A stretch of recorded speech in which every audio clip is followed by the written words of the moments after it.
News 2 presents To the Point.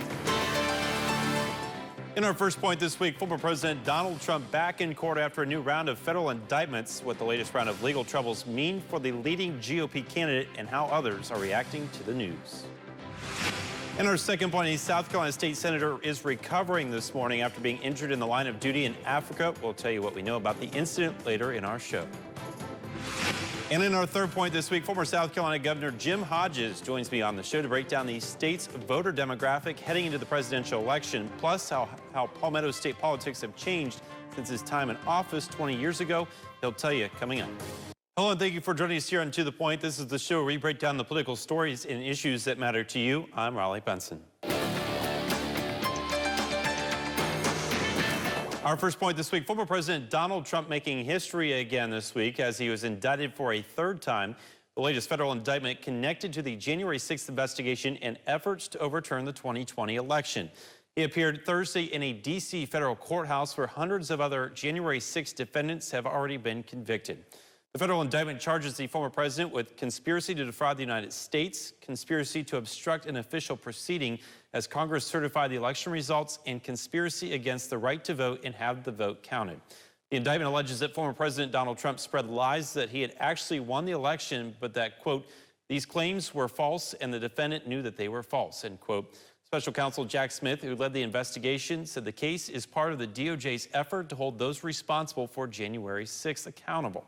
He also called for a speedy trial and stressed that the former president remains innocent until proven guilty. The attack on our nation's capital on January 6, 2021 was an unprecedented assault on the seat of American democracy. As described in the indictment, it was fueled by lies. Lies by the defendant targeted at obstructing a bedrock function of the U.S. government, the nation's process of collecting, counting, and certifying the results of the presidential election. The former president has denied any wrongdoing and claims the investigation was part of an ongoing effort to hurt his chances in the 2024 election. It's a persecution of a political opponent. This was never supposed to happen in America. This is the persecution of the person that's leading by very, very substantial numbers in the Republican primary and leading Biden by a lot. So if you can't beat him, you persecute him or you prosecute him. Former Vice President Mike Pence was front and center in the indictments, which referenced contemporaneous notes taken by Pence detailing Trump's pressure to overturn the election. Pence, who has said that Trump put his and his family's lives in danger on January 6th, reacted to the recent charges against his former boss. Anyone who puts himself over the Constitution should never be president of the United States. And anyone who asks someone else to put themselves over the Constitution should never be president of the United States again. Meanwhile, South Carolina lawmakers are reacting to the news of the former president's latest indictment. Senator Tim Scott, who is challenging Trump for the Republican presidential nomination, said that the Biden Justice Department is targeting Republicans and protecting Democrats. Scott tweeted, quote, I remain concerned about the weaponization of Biden's DOJ and its immense power used against political opponents. What we see today are two different tracks of justice, one for political opponents and another for the son of the current president, end quote. And Senator Lindsey Graham also coming to the former president's aid, saying he believes the indictment only serves to strengthen Trump's chances in the 2024 election. Governor Henry McMaster standing behind the former president as well, saying the indictment is part of an ongoing effort led by the left to bring Trump down. And I still support him. And back to these indictments, I think the Department of Justice, if you go back from the moment that Donald Trump started running for president, there have been people in the Department of Justice and other places that have been working vigorously to defeat him. And Governor McMaster and Senator Graham were able to offer support to Mr. Trump in person this weekend. They served as the keynote speaker at the Silver Elephant Gala in Columbia on Saturday. The event brings together some of the state's top Republicans for a night of fundraising. News 2's Raymond Owens was there. And Raymond, this was one of the former President Trump's first major events since appearing in federal court on Thursday. Riley, it was, and this was one of the biggest Republican events in South Carolina history as well. Now, President Trump went over a number of different topics, including those recent indictments. 2.5 years, long before the campaign started. They could have filed this 2.5, almost 3 years ago. But it's another Russia hoax. and it shouldn't be allowed to happen. The fake charges put forth by the Biden sham, we call it a sham indictment, and the man that's doing it, I really believe he's mentally ill. But these are outrageous, and it is an outrageous criminalization of political speech. But only a party that cheats at elections would make it illegal to question those elections. President Trump also talked about some of the things he would do if reelected. Day one, I will sign a new executive order to cut federal funding for any school pushing critical race theory, transgender insanity, and other inappropriate racial, sexual, or political content on our beautiful children. And as you know, you've heard me say it many times, I will keep men out of women's sports. How ridiculous is that? And I am just amazed at how everybody comes against him. He's indicted and you would never know it. He is so positive. He's the man for the job. I can't wait for him to get back in office. I love my president, and even though he's not in office, yes, he's still my president, and he will do exactly what he says. That's why the Democrats do not like him. If you'd like to watch the speech, we have the entire speech at our website. Just log on to counton2.com. In Columbia, I'm Raymond Owens. Count on 2. Raymond, thank you. Former President Trump clearly still focused on campaigning despite facing multiple legal battles. We now want to bring in News 2's political analyst John Bersini. And John, obviously when you look at this, President Trump still polling fairly well in Republican polls across the country, but this could spell some trouble for him in the general election. Really, so whether you agree with President Trump's or former President Trump's politics or not, he certainly is a very effective marketer. Some people believe he's the best marketer in the world. Right. We've seen him preempt all bad news. He's taken advantage of from a fundraising perspective, and as such, his numbers, at least among Republican voters, are actually getting better. You know, John, obviously President Biden likely the Democratic nominee, and we were talking about how President Biden could probably see Trump as maybe his favorite or preferred candidate when it comes to the Republican Party. Right, so make no mistake, Democrats want to run against Donald Trump in the fall of 2024. He is the most beatable candidate in their perspective. He's never won the popular vote, and he certainly comes with a lot more baggage in 2024 than what he had even in 2020. You know, John, as far as Trump's opponents, they were all really coming to his aid when some of these first indictments started coming down. But now, you know, is there a point where they flip the switch and start going against that, using these against him in order to close the gap? I mean, how do you think that plays out? So as long as they still view this as being advantageous for them to be seen as a Trump sympathetic supporter, perhaps, they'll continue to do that. However, you've got to bring up the fact as well that maybe his numbers are increasing because Republican voters really don't see a viable alternative to what they see in Donald Trump. All right, John, certainly something we're going to have to continue to watch as we get closer to Election Day. President Joe Biden keeping a low profile this week as he and First Lady Dr. Jill Biden vacation in Delaware. The two have been riding bikes and spending time on the beach, not commenting on the latest indictment against his likely competitor in the 2024 race.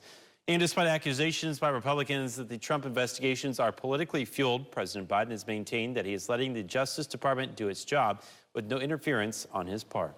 And when we come back, a South Carolina senator is on the road to recovery after being injured in the line of duty. What we know is coming up after the break.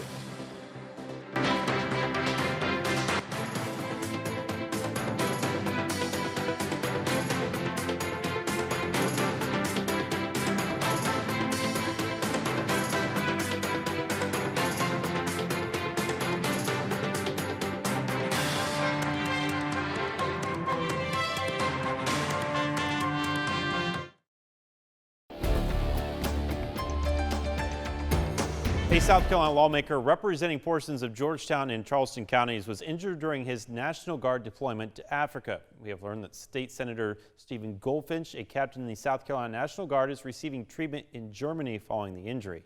Goldfinch's unit was deployed to Africa in June as a part of the 218th Maneuver Enhancement Brigade in support of Operation Enduring Freedom. The unit oversees the Combined Joint Task Force at Camp Lemonnier in Djibouti. It is responsible for maintaining relationships with partner nations, responding to crises, and enhancing peace and stability in the region, according to the Department of Defense. A few details were provided about the nature of Goldfinch's injury. Governor Henry McMaster said that Goldfinch will require surgery, but is expected to be okay. I've heard a few things. I spoke to him once earlier today, and he's doing okay. He's going to have some surgery, and he's doing okay. He's in good spirits. He's gotten a lot of phone calls and texts, but any information ought to come from the National Guard. Meanwhile, in Colombia, law enforcement officials, prosecutors, and the governor celebrating a new tool to crack down on a deadly drug. They attended a ceremonial bill signing Tuesday for a law that makes fentanyl trafficking in South Carolina a felony and will put convicted traffickers in prison for up to 40 years. State health officials say fentanyl was involved in more than 2/3 of all opioid overdose deaths in South Carolina in 2021.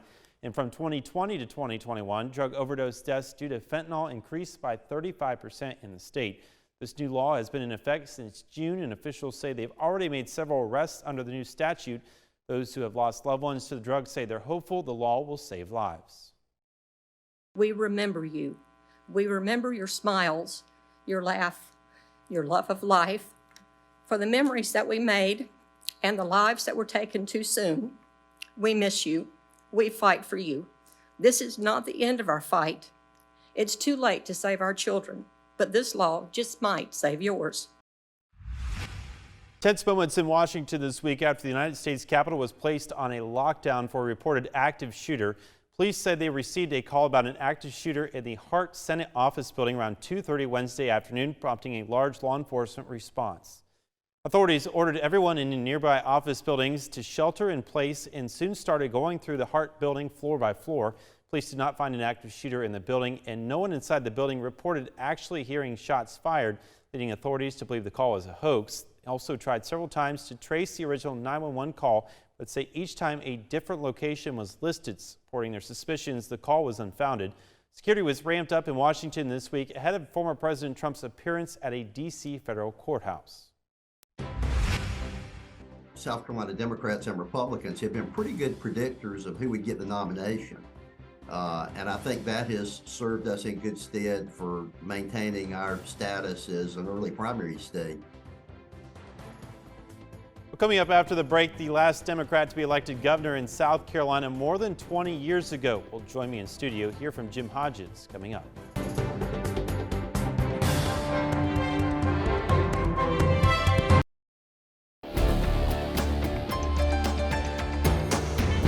In our third point today, South Carolina's last Democratic governor elected back in 1998 is joining me in studio. Jim Hodges has largely remained out of the political world since leaving office back in 2003. He joins me now to discuss Palmetto State politics. Governor, first, thank you so much for joining us. Secondly, all of these candidates are continuing to come to South Carolina. Do voters in South Carolina serve as a litmus test as to who these nominees might be for each of the parties in next year's election? Well, Riley, first of all, thanks for allowing me to be with you and with the folks in Charleston. I think you're right. I mean, South Carolina does punch above its weight class, and there are a couple reasons for that. Our primary electorates in the Democratic and Republican primary are significant and reflective, I think, of the two parties. You have, on the Democratic side, you have a large African-American population, which is an important constituency in the Democratic Party. And the Republican Party, the sort of early conservative movement, with a combination of social and fiscal conservatives and the Tea Party movement.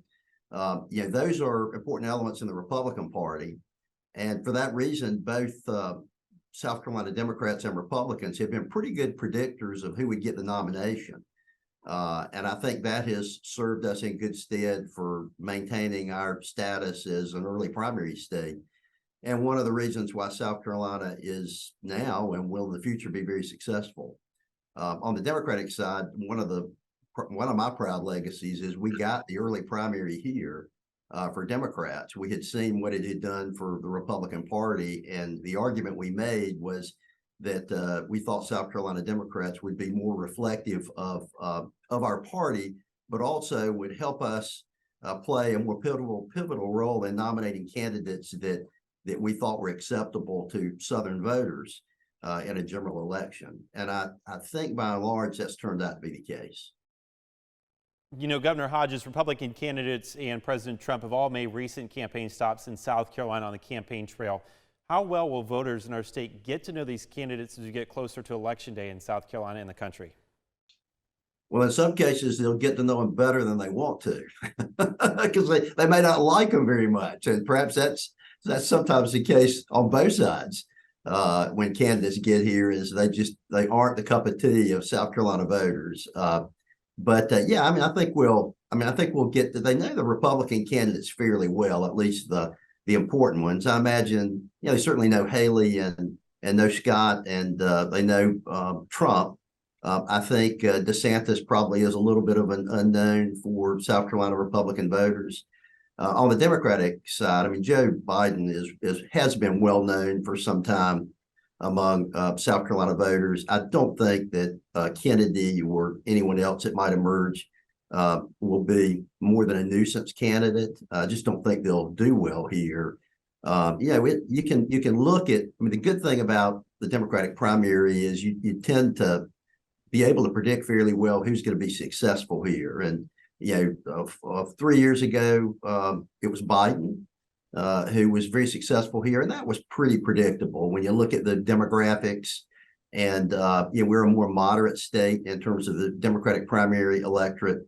That you certainly didn't see Sanders doing very well, and I don't think Kennedy will do much here. I think Biden will do fine. He's a known quantity, and I still think, you know, when I look at this election this far out, I think it's a Trump or no Trump election. You know, the question people are going to have is whether they want to, you know, go through that again, what we experienced with Trump. I think that right now seems to be where we're heading. And, you know, that can certainly change. There are a lot of things that can happen over the next period that could change that on the Republican or on the Democratic side. But if you ask me today, that's probably going to be the issue is, do we want to go back to that? Or do we want to continue the course that we're on with Biden? You know, Governor Hodges, obviously you've been in office for just a few years now, having left back in 2003, 20 years ago. How have politics changed since your time in office from then until now? And what are some of the biggest changes you've noticed since you've been out of office? Well, you know, I think elections still are about good candidates who have the resources to communicate a good message. I mean, that hasn't changed at all. You know, you need candidates that have some talent and are creative. And on the Democratic side, the candidates have to take some chances. I mean, you know, you can have a great candidate who runs a very traditional Democratic race, and they're going to lose by, you know, 5 to 12 points here, just because the demographics favor Republican candidates. So I don't think that ever changes. You know, good candidates, good message. What's really changed, Riley, are the tools of communication.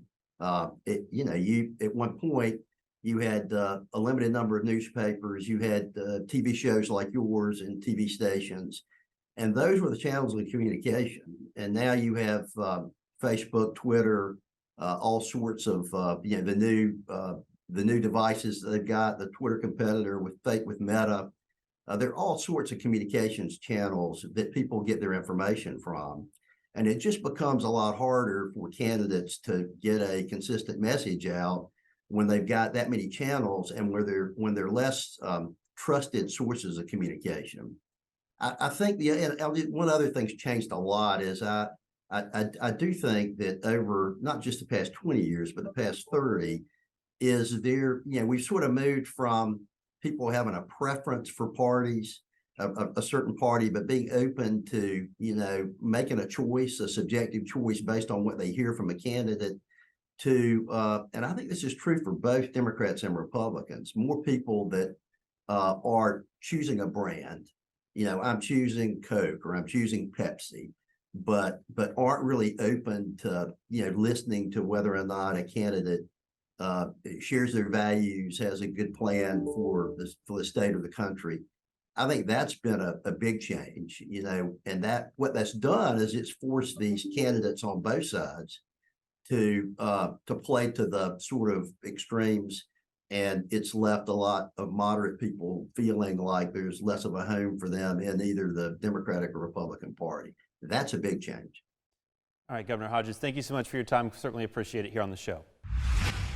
And here's a few things we are watching over the next week. Filing for local low country elections such as our mayoral races in Charleston and North Charleston is set to open Monday at 12 p.m., candidates can file their candidacy for office at their local boards of elections. And something we are very excited about here on To The Point, a special edition of the show. You can join us for an hour-long episode focused on back-to-school safety. We'll be joined by representatives from 3 local law enforcement agencies, as well as 3 local school districts for a roundtable discussion about how they're working to keep students and staff safe this school year. Make sure to tune in next Sunday morning at 11 a.m. Well, thank you so much for joining us here. That's all the time we have on To The Point, but you can catch us next week and every Sunday at 11 a.m. right here on News 2 for To The Point. Have a great weekend. We'll see you next time.